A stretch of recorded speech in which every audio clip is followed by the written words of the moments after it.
Bonsoir. Ce soir, c'est Mamie qui raconte l'histoire de Marco l'escargot. Au pied d'un grand chêne dont le tronc large semblait garder 1000 secrets, vivait Marco l'escargot. Sa coquille brun doré brillait doucement au soleil, comme polie par le temps.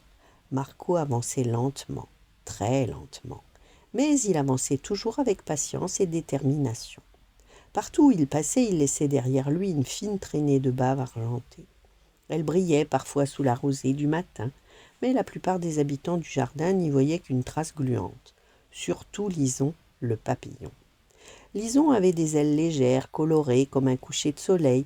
Elle adorait voler au-dessus des fleurs, danser avec le vent et admirer le monde vu d'en haut. Elle était rapide, gracieuse et un peu moqueuse.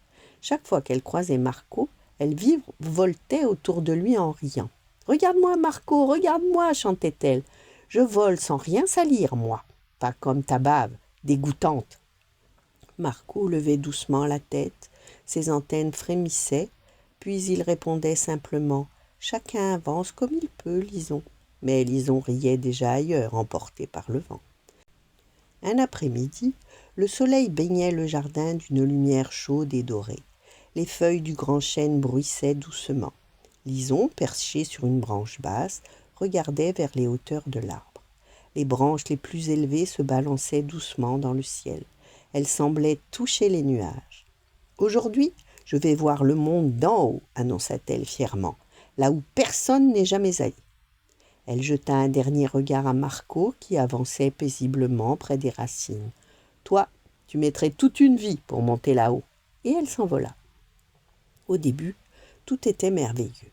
Plus Lison montait, plus l'air devenait frais. Le jardin rétrécissait sous elle. Les fleurs semblaient des petites taches de couleur.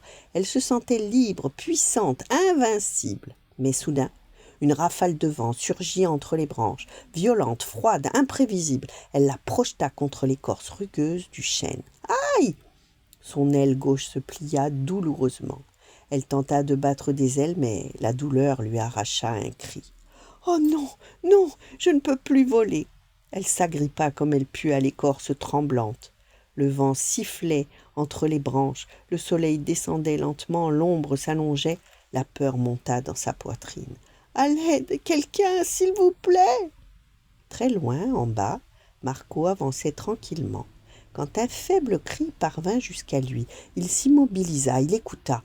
Encore un cri faible, tremblant. Marco leva la tête. Tout là-haut, il distingua une petite forme fragile collée à l'arbre. Sans hésiter, il commença à grimper, centimètre par centimètre. Ses muscles travaillaient lentement, le tronc était immense, la montée semblait interminable. Le soleil disparut, l'air devint plus frais, la nuit commença à tomber. Mais Marco ne s'arrêta pas. Derrière lui, sa traînée de bave s'étirait le long de l'écorce, fine, brillante, continue. Quand il atteignit enfin Lison, les premières étoiles apparaissaient dans le ciel. Le papillon tremblait de froid et de peur. « Marco, je suis blessé, je ne peux plus décoller. » Sa voix était toute petite.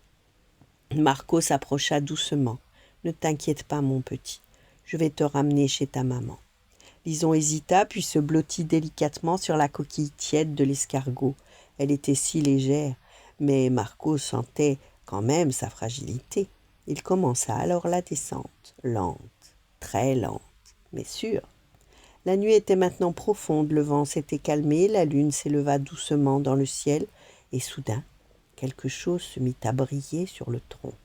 La traînée, laissée par Marco en montant, scintillait sous la lumière de la lune.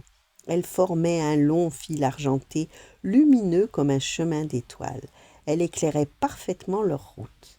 Lison ouvrit grand les yeux. Mais c'est magnifique !» Le tronc sombre semblait maintenant traverser une rivière de lumière. Grâce à elle, Marco ne glissait pas. Grâce à elle, il voyait où posait chaque mouvement. « Ta bave, » murmura Lison. « Elle nous guide, elle nous sauve. » Marco continua de descendre tranquillement. « Elle est juste ce que je laisse derrière moi. » Quand ils atteignirent enfin le sol, la maman de Lison les attendait affolée. En voyant sa fille saine et sauve, elle la serra tendrement. Lison, encore émue, regarda Marco. Elle observa la trace argentée qui brillait encore sur l'arbre comme un trésor suspendu dans la nuit. « Merci, Marco, dit-elle doucement, ta bave, elle est merveilleuse. » Marco sourit simplement et reprit son chemin dans le jardin humide de rosée. Depuis ce jour, Lijon ne se moque plus jamais de lui. Au contraire, elle raconte à tous ce qui semble inutile peut devenir précieux. Ce qui paraît lent peut sauver quelqu'un. Ce qui brille vraiment, ce sont les gestes simples. Et chaque nuit, de lune claire, la traînée argentée de Marco scintille doucement dans le jardin, comme un souvenir lumineux de la bonté silencieuse du petit escargot. Voilà, bonne nuit, faites de beaux rêves et à demain.